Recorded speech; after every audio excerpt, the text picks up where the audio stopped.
তার গর্বের মধ্যে তোমার বিদ্যুৎ দিয়ে দিবা, এতে তোমার 30,000 টাকা, তাহলে আর আগে কিছু বলেন?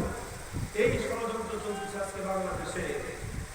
আরে ভাই, এটা কাশ্মীরের কথা বলতেছি না, এটা ফিলিস্তিনের কথা বলতেছি না, এটা তোমার বাংলাদেশের কথা।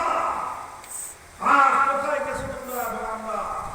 ও মুসলিম যুবকেরা, যেই ভাইয়ের সামনে তার ঘরের ইজ্জতের নিরাপত্তা নাই, যেই বাবার সামনে তার মেয়ের ইজ্জতের নিরাপত্তা নাই, যেই সন্তানের সামনে তার ভাইয়ের ইজ্জত নিয়ে চিনিমিনি খেলা হয়, ওই বাপ ভাই আর ওই সন্তানের কচু গাছে গলায় দড়ি দেওয়া দরকার। তার বোনের ইজ্জত যদি তার সামনে নিরাপদ না থাকে, তুই ভাই হয়ে বেঁচে থাকার কোনো অধিকার তো নাই। আমার সামনে আমার মেয়ের যদি ইজ্জত নষ্ট হয়, বাপ হিসাবে পৃথিবীর মানুষের সামনে মুখ দেখানোর অধিকার আমার থাকে না।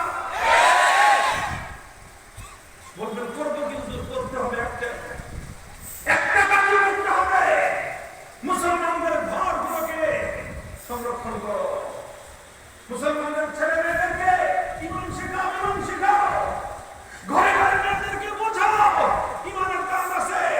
তোমরা এভাবে কোন মুসলিম নারীর জন্য কোন ভিন জাতীয় পুরুষের সাথে বিবাহ করা, বিবাহ বহির্ভূত বিবাহ বন্ধন সবটাই স্পষ্ট হারাম। কোন হিন্দু ছেলে কোন মুসলিম নারীকে বিয়ে করতে পারে না, এটা হারাম। কোন মুসলিম মেয়েকে কোন খ্রিস্টান, কোন ইহুদি, কোন বৌদ্ধ, কোন ভিন্ন ধর্মী কোন পুরুষ কোন মুসলিম নারীকে বিয়ে করতে পারে না, এটা স্পষ্ট আল্লাহর কোরআনের হারাম। নিজের মেয়েদেরকে, স্কুলের মেয়েদেরকে, কলেজের মেয়েদেরকে বোঝানো, এগুলো বোঝানো। আমরা তো চিৎকার করে চলে, আমরা হুজুরকে বলা ফাটায় ফেলতেছি, আপনারা বলেন যে আমরা সবাই তো চিৎকার করে। আরে আমরা চিৎকার করবো না তো কি করবো? আর তো কোনো উপায় খুঁজে পাই না।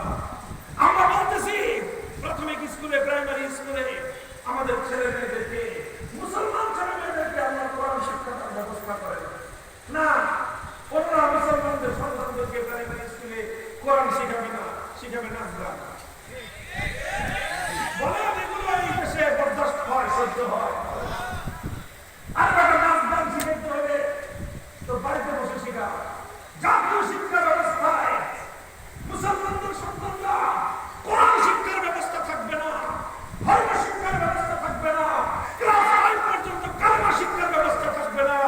এই শিক্ষার জন্য একজন শিক্ষক নিয়োগ দিতে পারো না, তোমাদের টাকা নাই। নাচ গানের নর্তকী শিক্ষা দেওয়ার জন্য তোমরা তোমার গোলের বাড়ি পাল্লামি নাচতে শুরু করে দিয়ে সেই আইন পাস করে দিত। ভাই, আমাদের এখন জেগে ওঠার সময় এসেছে।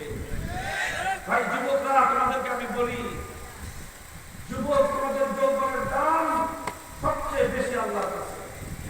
তোমার নেতার কাছে যুবকের যেরকম দাম, আল্লাহর কাছে তার বান্দাদের মধ্যে যুবক বর্গ সবচেয়ে বেশি দাম।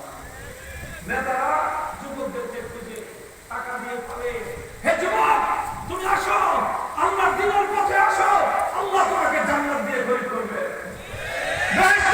তোমার যৌবনকে আল্লাহ খরিদ করবেন, সর্বোচ্চ বিনিময় আল্লাহ দিবেন। আল্লাহ যেই দামে তোমার যৌবনকে দিনের জন্য নিবেন, পৃথিবীর কেউ তোমাকে সেই দাম দিতে পারবে না, সে সম্মান দিতে পারবে না, সেই মর্যাদা পৃথিবীর কেউ দিতে পারবে না। আমার আলোচনা শেষ।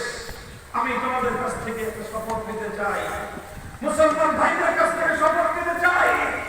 মুসলিম ঘরে ঘরে ভাইদের কাছে হাতে ধরে, আপনাদের পায়ে ধরে অনুরোধ করে যাই, নিজের ঘরকে, নিজের সন্তানদেরকে, বিশেষ করে মুসলিম নারীদেরকে আপনারা এই ষড়যন্ত্রের হাত থেকে রক্ষা করেন। মুসলমান যুবকরা একটু সচেতন হও। হিন্দু যুবক যারা আছো, তোমরা আমাদের দুশ্মন না, তোমরা বুঝো না, তোমরা সরল। তোমাদেরকে দিয়ে এই বাংলাদেশে